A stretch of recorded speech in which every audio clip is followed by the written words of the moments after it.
tim advokasi Dr. Tifa. Saya yakin pemirsa sudah kenal, sebelah kanan saya Dr. Tifa, kemudian Dr. Ustadz Dedi Suardadi, kemudian Rasman, sebelah kiri saya Ismat, kemudian Pak Sami, Fitra, Ahmad, ya, dan belakang Rahmat dan Syahla Nasution. Ya, kami sebagian sudah balik ya, jadi tinggal tersisa kami di sini. Pertama-tama perlu kami tekankan, khususnya sebelum saya berbicara tentang hukum, maksudnya tentang dasar hukum, baik Perkap maupun undang-undang dan sebagainya yang berhubungan dengan dugaan ijazah palsu milik Joko Widodo, mungkin akan lebih jelas lagi jika dimulai dari Dr. Tifa untuk menjelaskan, ya kan, sebagai update situasi yang didapat dan memberikan satu informasi. Bismillahirrahmanirrahim. Assalamualaikum warahmatullahi wabarakatuh.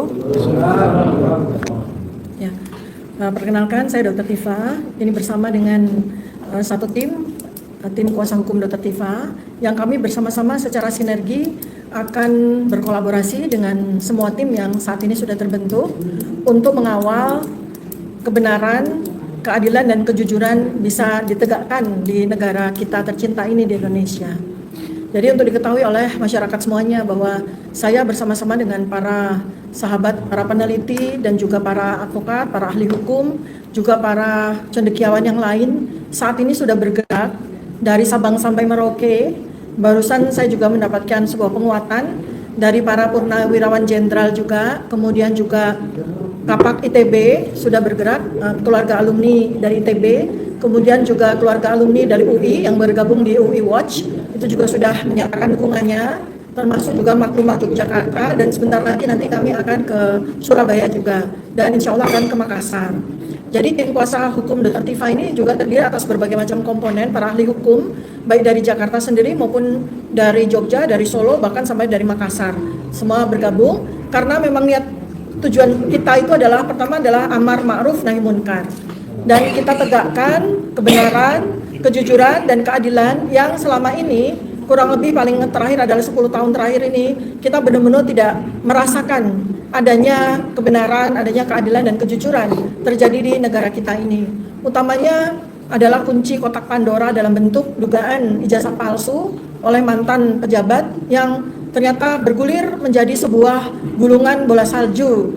Apalagi ketika terakhir kali ada petinggi dari salah satu partai terbesar di Indonesia saat ini pun sudah mulai speak up, menyatakan beberapa data-data yang mendukung kepada dugaan adanya persoalan fake dari ijazah tersebut. Ya, dan ini menambah data-data yang selama ini kami kumpulkan. Dan kemudian juga perjalanan dari salah satu sahabat peneliti kami, Dr. Rismon Sianipar, yang bekerja bersama tim advokat kami yang ada di Solo, yang saat ini juga sedang mengawal perkara pengadilan dalam kasus yang serupa di Solo dan Sleman, itu juga sudah melakukan observasi investigasi lapangan di beberapa titik di Jogja, di Solo, di Boyolali, di beberapa lembaga, dan ternyata hasilnya betul-betul menambah data-data yang akurat maupun valid yang diterima, termasuk beberapa dokumen yang dijadikan sebagai barang bukti dari Barreskrim dan yang dipertanyakan karena dokumen-dokumen tersebut mengandung kejanggalan dan sudah ditambahkan dengan data. Salah satunya adalah dokumen dalam bentuk harian kedaulatan rakyat tanggal 18 Juli 1980. Di situ dinyatakan ada nama calon mahasiswa yang diterima, tapi ternyata ketika Pak Dr. Rismon melakukan investigasi bersama Sentana TV ke perpustakaan daerah Jogja, ternyata harian kedaulatan rakyat yang analog atau versi kertas itu sudah tidak ada lagi, dan dinyatakan oleh petugas di situ diamankan oleh Barreskrim. Pada kapan diamankan? Pada pertengahan April 2025. Nah, inilah sebetulnya sinergi atau inline dengan sebuah peristiwa yang terjadi tanggal 2 Desember 2024, di mana ada sebuah situs karena tempatnya sekarang sudah tidak ada karena terbakar habis gitu ya, yang baru saja juga disampaikan oleh, kita tahu semua, Pak Beator Suryadi atau Pak Bambang Beator Suryadi. Beliau adalah petinggi salah satu partai, juga menyatakan hal yang tentu saja menambah data dari kita, ya, menambah validitas data dari kita, bahwa menurut beliau, ya, dugaan ijazah palsu tersebut dibuat di tahun 2012 di pasar Pojok Pramuka yang ternyata secara koinsiden terbakar habis di bulan Desember 2024. Kalau saya tidak salah kronologi, pada bulan Desember 2024 itu jugalah sebuah momentum sebenarnya terjadi di mana TPUA mengajukan aduan masyarakat, ya, melaporkan kepada pihak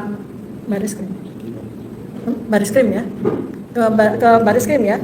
Itu dan kemudian ada sebuah peristiwa yang terjadi seantara waktu tersebut, yaitu terbakarnya pasar Pramuka, dan ternyata pada bulan Juni 2025 ini seorang tokoh menyatakan bahwa ijazah tersebut dibuat tahun 2012 di pasar tersebut, ya. Dan ini kemudian menambah semangat bagi kami untuk terus melakukan penelitian. Sebab saya sebagai seorang peneliti tidak akan berhenti sampai sebuah masalah itu mendapatkan jawaban secara tuntas. Jadi kami sekarang juga sedang melakukan bersama dengan tim kuasa hukum Dr. Tifa ini, kami sedang melakukan konsolidasi bersama stakeholders, ya, lembaga-lembaga yang terkait dengan hal ini, karena ini adalah sebuah peristiwa yang bukan hanya sekedar dokumen saja yang sedang kita teliti, tapi ini adalah sebuah peristiwa di mana terjadi ancaman bagi negara Indonesia, terjadi ancaman yang sangat besar, dan bukan hanya sekedar selembar dokumen saja, tapi berbagai macam persoalan-persoalan besar itu nanti akan terbuka kebenarannya, dan oleh karena itu maka memang sangat dibutuhkan dukungan dari banyak pihak, ya. Jadi bersama dengan saat ini saya menyampaikan bahwa ayo para peneliti dari 4.000 universitas dan sekolah tinggi di seluruh Indonesia, ayo bergabung bersama dengan kita. Kita para peneliti, para ilmuwan, para cendekiawan memiliki tidak cuma hak sebagai warga negara, ya, legal standing kita sebagai warga negara, kita berhak untuk mendapatkan sebuah kebenaran dari para pemangku kebijakan yang kita berikan penghasilan dari pajak rakyat, ya, dan itu karena itu maka hak kita untuk bertanya dilindungi oleh Undang-Undang Dasar 1945. Tetapi juga kewajiban kita sebagai peneliti, sebagai ilmuwan, sebagai insan cendekia untuk apabila terjadi masalah pada masyarakat, apabila ada pertanyaan pada masyarakat, apabila ada dugaan-dugaan kejanggalan pada masyarakat, maka kita punya kewajiban untuk mencarikan jawabannya sesuai dengan ranah keilmuan dan kapabilitas kita masing-masing, ya. Dan yang terakhir adalah bahwa saat ini kita juga sangat membutuhkan dukungan dari segenap komponen masyarakat. Kita juga mengimbau lembaga-lembaga, terutama juga BEM, mahasiswa-mahasiswa. Ayo adik-adik mahasiswa, ini adalah momentum buat kita semua untuk menegakkan marwah, harkat, martabat, dan kehormatan negara kita. Jangan sampai kalian mendapatkan warisan negara yang compang-camping, negara yang pedih, negara yang hancur porak-poranda hanya karena kebohongan-kebohongan yang kita diamkan saja. Mari kita suarakan kebenaran, mari kita suarakan keadilan, dan mari kita tegakkan kejujuran di atas kebenaran bagi kita semuanya. Baik untuk persoalan yang berkaitan dengan poin-poin hukum, terutama kita juga perlu mengantisipasi adanya hal-hal yang membuat saya dan kawan-kawan para peneliti juga para aktivis itu mendapatkan hambatan untuk terus melakukan penelitian, mendapatkan ancaman berupa kriminalisasi, sehingga kita diharapkan akan menghentikan semua langkah kita. Maka tentu saja kita membutuhkan dukungan dari para ahli hukum, ya. Jadi nanti Pak Abdullah Al-Katiri sebagai koordinator dari tim kuasa hukum saya itu akan menyampaikan beberapa poin-poin terkait hukum, dan nanti juga akan ada beberapa pencerahan yang akan kita dapatkan dari tim kuasa hukum yang lain. Terima kasih. Assalamualaikum warahmatullahi wabarakatuh. Ya, kembali ke saya. Satu hal lagi, saya juga merangkap mengcounter pernyataan para advokat Jokowi yang memberikan konferensi pers waktu itu. Yaitu satu, perlu diketahui bahwa jika dokumen seseorang, dokumen pribadi itu telah digunakan untuk mendaftarkan sebagai pejabat publik, dalam hal ini presiden, itu sudah bukan menjadi dokumen pribadi lagi, tapi menjadi dokumen publik, yang mana publik berhak tahu. Jika ditanya oleh publik, merupakan dokumen terbuka, ya. Jadi harus transparan, tidak boleh disembunyikan. Jadi sebenarnya tidak ada pelanggaran hukum yang dilakukan oleh kawan-kawan ini, karena kawan-kawan ini memperlakukan ingin mengkonfirmasikan bahwa pejabat publik yang dalam hal ini presiden yang menggunakan ijazahnya waktu itu untuk mendaftarkan yaitu sebagai presiden ke KPU, maka sudah bukan dikatakan dokumen pribadi, yang mana siapapun juga bisa mengakses, bisa mempertanyakan, bisa mengkaji, bahkan bisa menyebarkan. Bayangkan saja, setiap pejabat publik, baik itu menteri, DPR, kemudian presiden, gubernur, bupati, itu jangankan ijazah, hartanya pun itu harus dideklar, harus disampaikan pada masyarakat, harus diuji. Supaya apa? Supaya masyarakat tahu dan bisa mengukur sebelum dia menjadi pejabat berapa, setelah menjadi berapa. Itu merupakan kontrol sosial. Nah, ini yang menjadi agak bingung, ya kan? Sebagai lembaga-lembaga publik, dalam hal ini seperti KPU, kemudian UGM saya katakan lembaga publik, aja universitas, ya universitas negeri, universitas publik. Nah, ini tidak mau menyampaikan apa-apa yang dipertanyakan, ditabayunkan. Ya kan?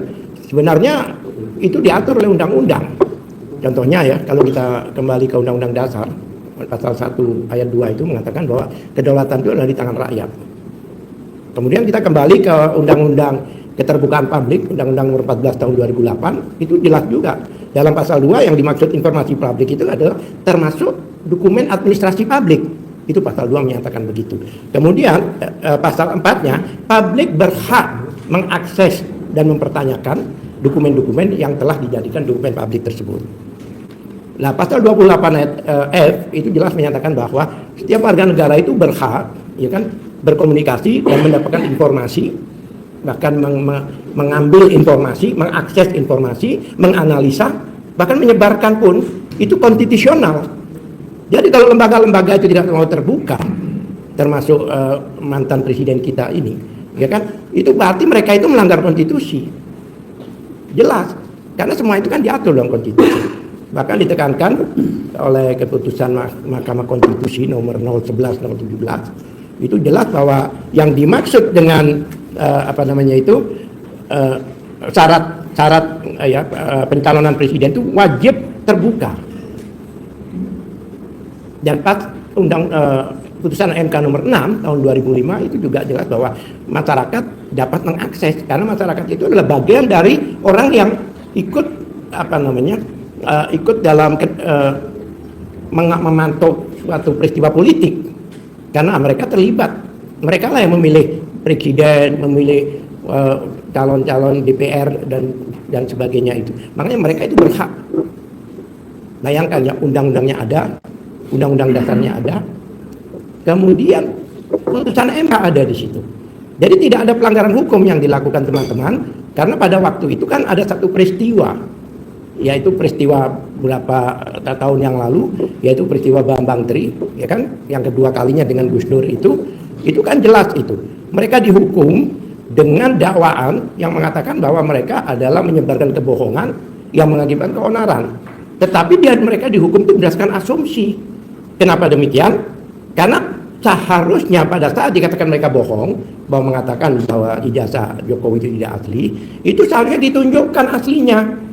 JPU itu seharusnya waktu itu memeriksa Jokowi dengan membawa ijazahnya. Tapi kan tidak dilakukan. Jadi jangan dianggap bahwa ijazah ini kenapa kok memasalahkan, karena ada satu peristiwa di situ, yaitu warga negara dihukum hanya gara-gara tidak dibukanya, tidak transparansinya ijazah ini. Dan karena advokasinya atau kuasa hukumnya pada waktu itu adalah dari TPUA, makanya TPUA karena setelah persidangan itu mereka mempertanyakan, memastikan, mentabayunkan.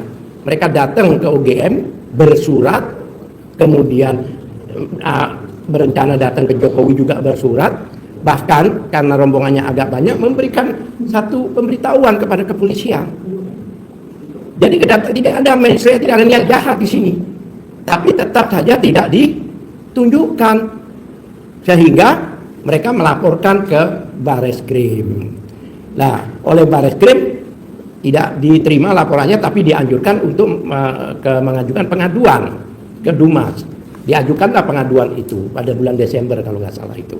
Yang mana dengan saksi-saksi beliau-beliau ini, Dr. Tipa, kemudian Rismond, kemudian Roy Suryo, itu dokumen-dokumen mereka inilah yang digunakan sebagai bukti yang nanti akan dijelaskan oleh mereka sebagai saksi di situ. Ya kan? Tapi apa yang terjadi? Tiba-tiba Jokowi melaporkan mereka, ya kan? Melaporkan mereka balik, kemudian Jokowi juga datang ke Barreskrim dengan membawa konon kabarnya ijazah aslinya, ya kan, untuk diperiksa. Ini agak menarik ini. Biasanya mengajukan pemeriksaan itu pelapor bukan terlapor. Kan yang dirugikan kan siapa sebenarnya? Jadi datang yang kata konon kabarnya membawa ijazah aslinya, ya kan, langsung diperiksa oleh Barreskrim. Padahal posisi laporannya ini pada waktu itu masih penyelidikan. Bahkan beberapa orang termasuk pelapornya sendiri sudah pernah hadir sekali kalau nggak salah, itu diundang dengan laporan informasi di perihalnya itu. Nah, berikutlah panggilan yang berikutnya, yang bersangkutan tidak bisa hadir karena sakit. Dan sakitnya itu parah. Bahkan dirawatnya itu bukan di Indonesia lagi, di Malaysia kalau nggak salah ya, Singapura atau Malaysia itu. Di Malaysia. Nah, bagaimana laporannya belum selesai, kok tiba-tiba diperiksa laboratoriumnya? Kan aneh. Padahal di dalam KUHP, pemeriksaan laboratorium itu dalam posisi penyidikan, bukan di penyelidikan. Ini masih dalam penyelidikan yang tadinya nggak digubris sebenarnya. Tadinya nggak digubris, tapi begitu Jokowi melaporkan di Polda, ya kan, baru diproses, sama-sama dilidik. Jokowi dilidik, dari kita juga dilidik, dan beberapa saksi dihadirkan itu bahkan dilidiknya sampai 12 jam, sama-sama klarifikasi, sama-sama penyelidikan. Tapi Jokowi sendiri hanya 1 jam. Ada beberapa orang di situ mulai jam 10 sampai jam 11 malam dan sebagainya. Ini saja sudah equality before the law-nya dilanggar. Jadi tidak setara gitu loh. Kedua yang menarik lagi yaitu adalah pemeriksaan itu sendiri. Kenapa saya katakan demikian? Pemeriksaan itu ada aturannya. Aturannya di Perkap Kapolri nomor 10 tahun 2009. Jelas itu ditentukan. Perkap itu di situ judul tentang apa itu 10/2009 itu adalah tentang pemeriksaan tempat kejadian perkara dan pemeriksaan barang bukti di laboratorium forensik. Kalau kita masuk ke Perkap itu sendiri, jelas pasal 10 menyatakan bahwa jika akan diadakan pemeriksaan, maka ada beberapa syarat yang wajib dilakukan. Baik itu syarat formil maupun teknis. Wajib ya, di situ tulisannya wajib. Bukan sunnah. Wajib itu di atasnya harus. Ya kan? Wajib. Ada persyaratan yang wajib dilakukan. Apa itu? Ya kan? Satu, yang harus ada itu dilampiri dengan laporan. Itu ada tertulis di pasal 80 di Perkap itu sendiri. Ada pertama permintaan dari institusi bisa dari penyidik, bisa juga dari kayak kejaksaan atau bea cukai gitu loh. Memang mereka yang mempunyai peralatan canggih itu. Ya kan? Ada satu permintaan, dua dilampiri laporan. Ya kan, anggap aja pengaduan juga ada di situlah kalau memang mereka mau dipas-pasin gitu. Itu harus ada. Di dalam laporan itu atau pengaduan itu ada nomor laporan, itu pasti. Masa laporan nggak ada nomornya? Dan merujuk ke perbuatan pidananya apa. Kalau di Barreskrim itu jelas, itu pemalsuan surat. Ya kan, 263, 264, 266. Itu di Barreskrim jelas itu. Harus ada. Jadi kalau seandainya pemeriksaan di Barreskrim digunakan di Polda yang nggak nyambung, kan perkaranya lain, nomor laporannya lain. Satu. Syarat kedua, ya kan, ini yang paling penting, adanya berita acara pemeriksaan. Bagaimana ada berita acara pemeriksaan? Pemeriksaannya belum selesai diperiksa. Itu pemeriksaan itu termasuk saksi-saksi. Makanya biasanya selama ini, ya, ini kawan-kawan kita ini tahu, pemeriksaan itu di akhir penyidikan. Pemeriksaan laboratorium itu. Karena itu nanti masuk ke alat bukti surat di 184 KUHP. Ini awal-awal, jadi lucu juga. Pelapornya belum selesai. Ya barangkali pelapornya nyabut, gimana tadinya dicabut? Kan bisa. Kok kenapa agresif banget gitu loh? Langsung ada pemeriksaan laboratorium di situ. Ya kan? BAP itu bahkan di dalam Perkap itu sendiri ada tulisannya BAP tersangka. Maksudnya apa? Di dalam berita acara pemeriksaan itu selama ini, dalam pengalaman kita, itu di akhir pemeriksaan tersangka itu. Berarti kesimpulannya apa? Sudah selesai semua, baru ada pemeriksaan. Kemudian ada berita acara penyitaan. Pertanyaan saya, apakah itu disita? Masalahnya ada keanehan di situ. Penyitaan itu tidak boleh diambil kembali sebelum permasalahannya tuntas. Tapi bagaimana sebelum diumumkan sudah ditarik kembali atau dikembalikan, saya tidak tahu. Ada apa gitu loh? Apakah karena dia orang tertentu sehingga diperlakukan beda? Belum tuntas itu. Udah ditarik. Anggap aja lah setelah diumumkan bahwa penyelidikannya tidak dilanjutkan, tidak terbukti ada tindak pidana, itu baru dikembalikan. Masuk akal. Ini tidak. Pengumuman itu belum dibuat, sudah dikembalikan. Ini satu keanehan. Yang berikutnya, katanya ada 3 ijazah pembanding. Itu ijazahnya pun harus diuji ke autentikannya. Sorry, ini ada identik, otentik tadi bingung. Autentikannya, ya kan? Kemudian dia meloncat langsung, wah ini identik. Nah identik itu kalau ini belum diperiksa keasliannya, yang pembanding ini, kan KW sama KW kan bisa identik.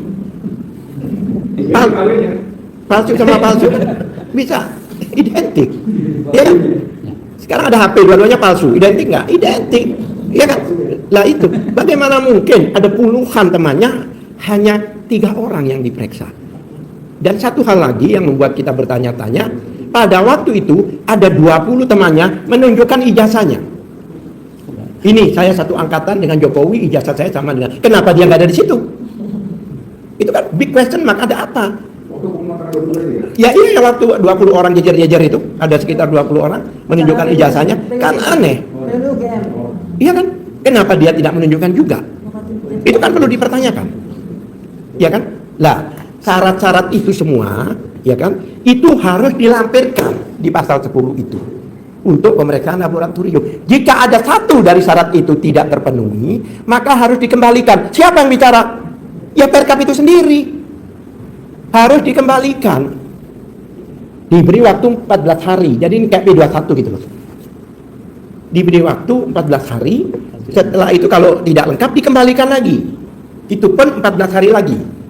Ya, itu pasal 10, coba dibaca bersama-sama itu. Ditolak lagi, kalau tetap tidak lengkap, tidak diperiksa, dibalikin, selesai. Ya kan? Itu perlu ditekankan. Jangan lupa pelapornya Egy Sujana. Dan dia belum diperiksa tuntas, masih sakit. Baru beberapa hari sudah dilakukan pemeriksaan laboratorium. Kami sendiri, teman-teman ini ada yang 4 tahun belum diproses sampai sekarang. Ada yang 5 tahun belum diproses sekarang. Lah iya, itu sudah pelapornya udah lengkap loh ya. Ini pelapornya belum lengkap. Ada apa gitu loh. Itulah yang dipertanyakan oleh sebagian besar masyarakat Indonesia. Saya dulu pelapor UAS. Iya. Yang waktu jadi persekusi di Bali tahun 2017. Sampai sekarang mana? Iya. Semua orang tahu bagaimana Satu. UAS di. Nah, sekarang berikutnya. TPUA ini sudah dilidik juga seperti Jokowi. Jokowi dilidik, TPA dilidik juga. Ya kan? Dilidik. Menurut Undang-Undang Nomor 31 2014 itu jelas, yaitu Undang-Undang Perlindungan Saksi dan Korban pasal 10 jelas menyatakan jika ada ya kan yang melaporkan, lapor, kemudian saksi-saksi dan sebagainya, ya kan melapor, itu tidak boleh dilaporkan kembali dengan pasal pencemaran nama baik. Nggak boleh. Harus ingkrah dulu ini. Pasal 10 ayat 2 itu menyatakan bahwa jika ada laporan, baik itu saksi, baik itu pelapor, saksi pelapor dan sebagainya, ya kan, tidak bisa diproses, digugat baik secara pidana maupun perdata, ya kan, dan wajib ditunda. Undang-undang loh ini, undang-undang, bukan Perkap lagi, wajib ditunda sampai inkrah. Bayangkan, ini harus dipersidangkan dulu, harus ada banding dulu, harus ada kasasi dulu, harus ada putusan, baru bisa melaporkan yang lain. Jadi orang-orang ini dilaporkan posisi mereka sebagai pelapor dan sebagai saksi. Nah sekarang kita sepakat apa? Untuk melanggar hukum bareng-bareng. Jelas yang membuat undang-undang ini DPR, makanya DPR ini seharusnya sudah harus apa ya istilahnya proaktif lah, panggil mereka, panggil kita bergelar di Komisi 3, kami siap seperti itu. Terlalu panjang karena ini banyak teman, ya kan, mungkin sampai di sini, ya kan? Mungkin dilanjutkan oleh teman. Terima kasih. Baik, terima kasih. Assalamualaikum warahmatullahi wabarakatuh. Iya, mungkin sudah cukup jelas bagaimana tadi. Saya Ismar Syafruddin, juga sebagai kuasa para terlapor, juga sebagai salah satu pengurus di TPUA. Jadi komplit kita bisa menjelaskan secara detail bagaimana sebenarnya kasus ini, ya. Tadi mungkin sudah dijelaskan kawan kita, baik Bu Tifa sebagai terlapor dan sebagai peneliti selama ini, juga kawan kami koordinator kita Pak Abdullah Katiri dari segi hukum, ya. Kalau saya mungkin menambahkan itu mungkin dari beberapa peristiwa. Pertama, kenapa mesti kasus ini dibuka kembali, ya kan? Kemudian kenapa ada keraguan dari beberapa pihak dan hampir semua masyarakat mungkin masih meragukan tentang kasus ini karena belum tuntas sampai sekarang. Ada dua hal. Pertama, mungkin saudara Jokowi sendiri, mungkin kita harus melihat bagaimana karakteristik beliau, juga karakteristik Polri semenjak Pak Presiden Jokowi sebagai pemegang kekuasaan pada saat itu, ya. Pertama, kita lihat bagaimana karakteristik seorang Jokowi sebagai presiden pada saat itu adalah sebagai, mohon maaf, kami meyakini bahwa beliau adalah seorang pembohong. Sering sekali melakukan kebohongan. Tidak ada mungkin yang meragukan itu. Walaupun mungkin dia adalah para para pengikutnya. Saya yakin dia tahu bahwa Jokowi bohong tentang SMK, Jokowi bohong tentang anaknya tidak akan mau lagi ikut-ikutan berpolitik. Dia tahu bahwa Jokowi bohong sebagai 11.000 triliun dan banyak lagi kebohongan. Masalah yang paling utama itu IKN. Saya sering ingat IKN ini karena kawan saya ini Pak Mulyadi ini, beliau ini sampai masuk penjara karena beliau adalah tujuannya itu bagaimana memperjuangkan bagaimana tidak dirugikan negara supaya tidak sia-sia itu uang terbuang di IKN. Ya, tidak ada yang berkira-kira bahwa di Mulyadi kan kalau investor sudah ratusan orang dari Singapura sekian, dari Arab Saudi sekian. Mana semua itu? Jelas kebohongan publik. Itu kan sudah jelas itu perbuatan tercela. Nah, kita yang masih waras pada saat itu adalah orang yang prihatin terhadap politik. Bahwa kita diikuti oleh orang bohong gitu loh. Disinilah kemudian ada yang mempertanyakan masalah ijazah. Dihubungkan dengan karakteristik beliau dan kebiasaan-kebiasaannya, kita juga merasa jadi curiga, Pak. Saya benar apa yang disampaikan oleh Pak Bambang Tri. Saya ingat banget itu Bambang Tri. Saya sama Pak Deddy Suhardadi yang awalnya tuh mau diminta untuk jadi pengacaranya beliau. Kami sudah jemput ke stasiun, Pak, ya. Tapi kita didahului oleh penyidik. Sudah dulu penyidik diamankan itu. Sehingga kami tidak bisa bertemu, padahal kami sudah bicara dengan keluarganya, istrinya pada saat itu. Jadi kenapa apa yang disampaikan para pembela Pak Jokowi selama ini yang sering menuduh bahwa banyak kita ini adalah para pemecah belah bangsa, provokator, itu terbalik. Tapi kita maklumin orang-orang yang terbiasa seperti itu biasanya menisbatkan kepada orang lain. Sangatlah nyata. Coba andaikan Pak Jokowi adalah orang yang betul-betul mempunyai integritas, seorang pemimpin yang baik, mencintai seluruh rakyatnya. Ketika ada seorang pertanyakan hal seperti itu, dia dapat tegar. Ini jasa saya asli. Apa yang disampaikan oleh Pak Bambang Tri itu adalah tidak benar. Maka tidak akan ada kehebohan sampai sekarang. Ya, andaikan Pak Tito pada saat itu sebagai seorang Kapolri paham tentang hukum, mau menegakkan hukum secara benar, tidak akan terjadi hal seperti ini. Beliau langsung memproses hukum. Pak Jokowi, mana jasanya? Ada dugaan seperti ini. Kalau memang benar, kita proses Anda. Kalau memang Anda dituduh, kita proses orang ini. Tapi terang benderang prosesnya, bukan bukunya orang di Jokowi undercover disembunyikan, di bredel. Ini negara kita negara demokrasi. Negara yang harusnya menegakkan keadilan atau rakyat di atas segalanya gitu loh. Iya kan? Nah, tadi sudah disampaikan rekan kami bahwa sebagai negara demokrasi tertinggi adalah masyarakat. Nah, ketika Anda mau menjadi seorang pemimpin di negara ini, Anda siap untuk ditelanjangi. Apalagi masalah ijazah itu sudah hal pokok utama yang harus betul-betul diperlihatkan. Nah, apalagi sudah diserahkan kepada bukan apa namanya, ke KPU, itu sudah menjadi hak publik. Nggak bisa lagi. Nah, Anda harus tahu bahwa proses ini dari beliau menjadi dari sudah beliau menjadi seorang presiden, ya kan, nggak jelas undang-undangnya itu nggak bisa lagi diproses hukum. Orang-orang yang mempertanyakan masalah ini itu jelas adalah hak publik, bukan lagi privat. Ya, sudah menjadi hak publik yang untuk bisa diketahui, diakses oleh seluruh masyarakat yang saat ini, yang dulu merasa dirinya terugikan, ya boleh saja mempertanyakan masalah itu lagi. Jadi itu yang perlu diketahui oleh seluruh masyarakat, terutama para advokat-advokat teman di sana. Bukannya kalau diperlihatkan akan chaos. Dasar hukumnya dari mana itu? Logikanya dari mana itu? Ini yang harus kita betul-betul memperhatikan secara jelas gitu loh. Jangan cuma asal cuap-cuap, asal ngomong. Jadi mereka ini adalah bukan sebagai seorang provokator. Harusnya mereka ini adalah orang yang diberi penghargaan tertinggi. Mereka itu tidak digaji. Mereka mempertaruhkan waktunya, hak dirinya untuk dicaci maki. Ya, segala sesuatunya itu untuk apa? Apa yang mereka dapatkan? Tidak ada. Hanya mereka adalah orang-orang yang pecinta bagaimana caranya negara ini berjalan sesuai dengan realnya. Bahwa pemimpin itu adalah pemimpin yang terbuka, pemimpin yang bela untuk dikritisi. Ya, bahwa negara ini adalah negara hukum, bahwa orang yang dicurigai seperti ini harus diproses hukum. Mereka lah orang-orang yang seperti ini yang harus kita jadikan panutan, bukan dijadikan musuh bersama, bukan dibully. Malah orang-orang yang mempertahankan ketidakadilan, ketidakbenaran. Ya, saya adalah teman-teman ini harus tahu bahwa TPUA dan teman-teman advokat-advokat kebanyakan mereka adalah para pejuang. Yang pada saat itu bagaimana rasanya mereka membela orang-orang yang dikriminalisasi oleh Pak Presiden Jokowi.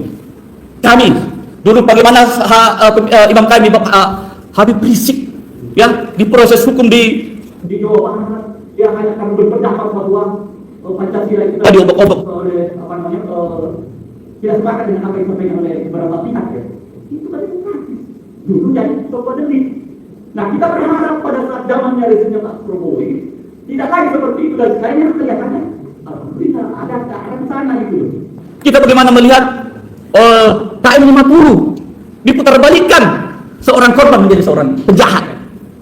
Ya, direkayasa semua bagaimana CCTV bersamaan ratusan hampir ribuan tiba-tiba mati. Ya, nah, sangat di depan mata. Itulah spesialisasi karakteristik. Ada dua pihak yang kita lihat, Pak Jokowi dan Baris Krim pada saat itu. Ya, kita mencintai polisi, bagaimana menjadi polisi yang benar.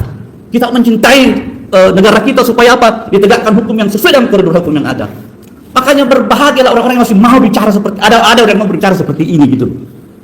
Ini yang perlu kita melihat bagaimana seorang Novel Baswedan, penegak hukum, ya, pada saat itu terkenal adalah orang yang lurus, yang berani menangkap para pencoleng negara yang sebagaimana kita lihat sekarang ini ribuan triliun pun dihabisi oleh mereka. Oleh siapa? Para pendukung dan para orang-orangnya Pak Jokowi yang dekat pada saat itu. Nah, anehnya, makanya kenapa kita lihat pihak kepolisian menghukum orang yang seorang pejabat kemudian disiram air keras, kemudian direkayasa kasusnya hanya dapatkan 1 tahun.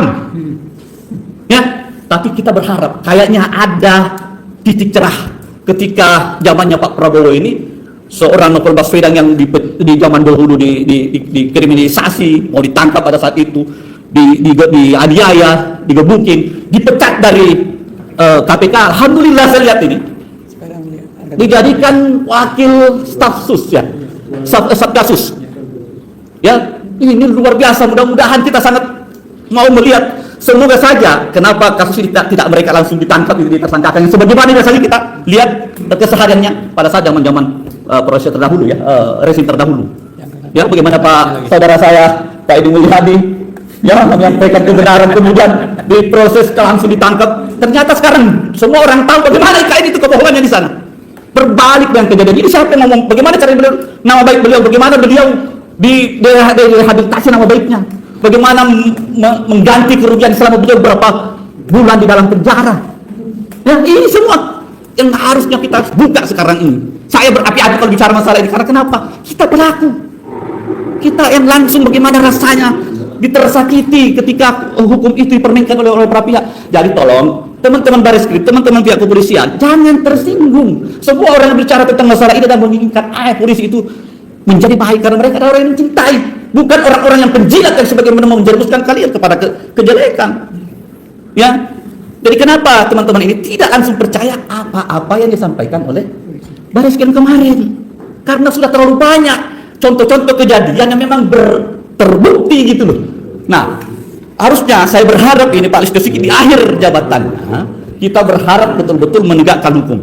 Bagaimana? Karena sudah jelas ini, ada indikasi semakin kuat bahwa apa yang dilaporkan oleh teman-teman TPUA ke Baris Krim itu ada fakta. Ya, sudah muncul bagaimana Pak Jokowi sendiri lagi yang menyampaikan bahwa saya adalah Pak Kasmujo itu adalah pembimbing skripsi beliau, dan itu ada semua fakta-fakta bukti-buktinya. Ya, rekam jejak digital jelas itu. Ketika ditanya lagi belakangan karena Pak Kasmujo itu sudah mulai bilang saya bukan dosen pembimbing skripsinya, dia bilang lagi dosen akademik. Nah, ternyata begitu ditanyakan lagi secara langsung oleh Pak Rismon, dia menyatakan bahwa saya baru 35 tahun belum bisa menjadi seorang pembimbing. Nah, berdasarkan hal-hal seperti ini kemudian muncul lagi tadi disampaikan dari Tifa. Ada Pak Victor dari PDIP yang menyampaikan hal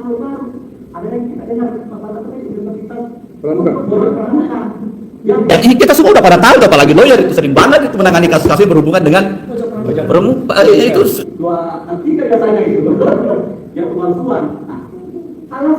ini harusnya kalau memang seorang penyidik itu adalah orang yang berdiri di atas kaki sendiri, dia sebagai di tengah-tengah, tetapi dia harusnya lebih awal kepada orang pelapor. Kamu kalian yang dari tahun 2022 kita sedang melakukan penanganan kasus tentang masalah kasus ijazah palsu ini. Nah, ketika melakukan laporan di Mabes Polri secara langsung, kita itu ditolak. Terus terang kita ditolak. Akhirnya disuruh minta untuk pulang lagi bikin pengaduan kan nggak bisa ditolak, tapi dicuekin. Tadi sudah dijelaskan Pak Al-Katiri, itu benar. Karena kita juga ini adalah bagian dari TPUA, begitu bersurat dicuekin, kita nggak pernah di proses hukum. Begitu ada laporan masuk di Polda Metro Jaya, jadi jangan salahkan kalau kami seorang TPU juga kecewa dan menduga gitu loh, menduga hal-hal yang berpersangka kurang baik itu harus berarti kasus kita ini. Dan saya juga udah ada di bukti WA saya itu di grup TPUA, dia sudah menyampaikan hati-hati nih, ada indikasi bahwa ini kok tiba-tiba dipercepat karena ada laporan di Polda, ada niat untuk mungkin mau menolong seseorang nih. Terbukti saya punya analisa karena kita udah terbiasa dahulu seperti itu, tapi mudah-mudahan ini belum masih ada waktu. Pak Listio Sigit sebagai seorang Kapolri insya Allah kemarin juga sudah mengeluarkan statement karena masih ada satu fase yang bisa meluruskan kasus ini, adalah bagaimana membuka kasus ini kembali dengan kita dari teman-teman dari TPUA itu sudah mengajukan permohonan untuk dilakukan gelar perkara khusus, ya, supaya apa? Kami juga diberi kesempatan untuk mengajukan bukti-bukti, mengajukan ahli. Karena apa? Kami berani menyatakan hal seperti ini karena ini hasil lektor forensik dari Baris Krim Polri itu dianggap adalah menyatakan bahwa itu identik. Tapi dia di sini berbicara adalah sebagai ahli juga, ya. Di sisi lain kami juga sudah mengajukan ahli, ada 2 orang ahli yang juga tidak dilakukan, bahkan sampai ke luar negeri. Ada namanya Pak Rismon Sianipar sama Roy Suryo, kemudian dibantu peneliti Tifa. Makanya kenapa kita dengan perbandingan ini secara hukum itu harusnya adalah sama, ya, bukan bahwa lebih tinggi kedudukannya forensik Baris Krim, tidak. Karena apa? Ini kan adalah hasil temuan atau hasil pemeriksaan dari ahli, masing-masing ahli manusia juga yang bikin di sana. Tempat kita juga manusia yang memang malah sudah dokter dan dokternya juga luar negeri gitu loh, yang menyampaikan bahwa beberapa kejanggalan dan ketidakidentikan malah kemarin ada lagi nih. Nah, ini yang harusnya lebih diperiksa lagi. Nah, sehingga kami ada dugaan yang lebih mencurigakan lagi ketika ijazah asli ini tidak dimunculkan. Ya, mungkin mereka mengkhawatirkan karena apa? Seorang Roy Suryo sudah mengeluarkan hasil pendapatnya tentang sebuah foto ijazah yang diunggah oleh saudara Sandi, itu diyakini sebagai jasa palsu. Ya, ada beberapa indikasi. Kemudian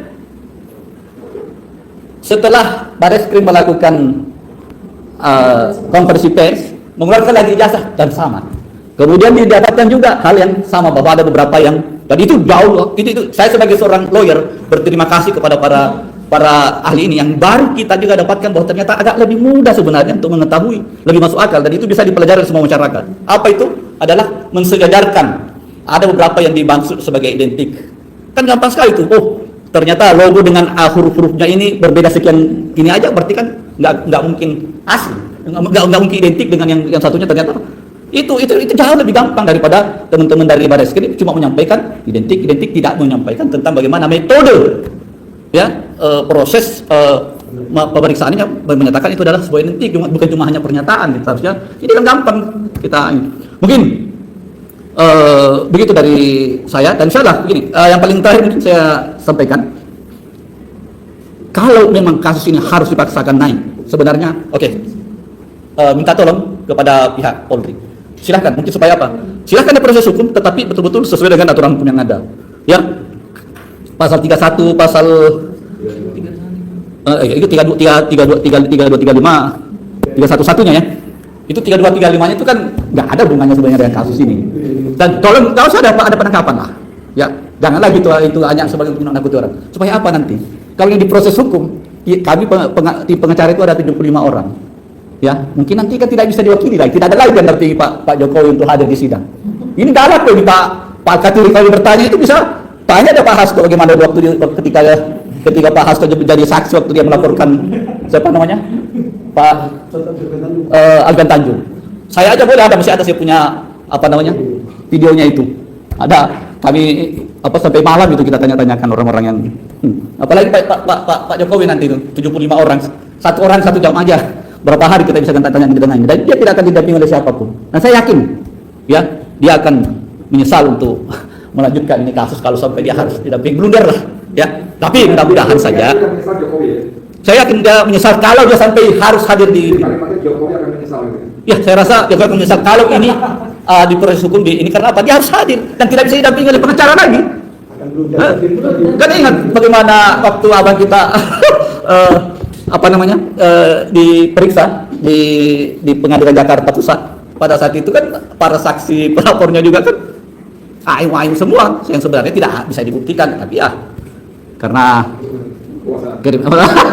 kekuasaan yang seperti itu. Tapi ya kita semoga saja, kita berharap bahwa pihak kepolisian sudah kembali kepada habitatnya, tidak lagi mengulangi hal-hal yang sebagaimana tadi yang kita sampaikan, dan itu depan mata. Dan apa yang kami sampaikan jangan lagi itu bahwa memprovokasi untuk membenci polisi. Saya bicara fakta.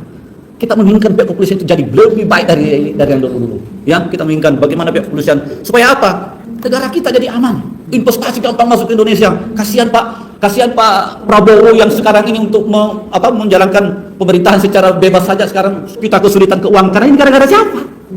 Utang udah lebih banyak, uang yang ada di kas sekarang ini untuk membiayai bayar gaji pegawai saja agak kesulitan kita. Orang mau rapat-rapat ini aja kesulitan. Itu gara-gara siapa? Nah, ketika kami memprotes ini, jangan kalian menganggap bahwa kami adalah orang-orang yang sakit hati, orang-orang yang iri sama Pak Jokowi. Kami adalah orang-orang yang waras, yang tidak terima negara kami dimiskinkan, tidak terima negara kami dijadikan kecil seperti ini, dibohongi terus-menerus gitu loh. Jadi demikian mungkin dari saya. Barakallahu fiik, semoga negara kita menjadi negara ballatun thayyibatun wa rabbun ghafur. Allahu akbar. Amin. Barangkali ada rekan lain yang mau bicara. Ini enggak. Sudah finish. Jadi enggak. Oke. Baiklah, terima kasih. Itu tadi adalah unek-unek lah, bisa dikatakan begitu. Ya kan, dari rekan-rekan, karena kami ini sudah terbiasa mengatasi perkara-perkara yang seperti ini. Sudah terbiasa kami. Sejak 2017, ya tim inilah yang sering berhadapan dengan hal-hal yang aneh-aneh seperti ini. Iya. Terima kasih. Dikit mungkin saya dapat informasi dari Pak Sani tentang adanya berita bahwa ternyata Pak Xi Jinping saat ini di tahanan rumah, dan kasusnya itu berhubungan dengan utang-utang dengan negara Indonesia pada saat dipimpin oleh Pak Jokowi. Saya harap belum valid ya? Enggak. Ini indikasi berita dari Pak Sani disampaikan. Kalau itu benar, ya kita berharap para petinggi untuk bisa melakukan proses secara ini supaya negara kita betul-betul tetap eksis, tetap negara kita sampai anak cucu kita nanti bisa menjadi lebih baik daripada apa yang kita alami saat ini. Mungkin demikian, barangkali. Udah. Ya, oke. Ya, wabila taufiq wal hidayah. Wassalamualaikum warahmatullahi wabarakatuh. Waalaikumsalam.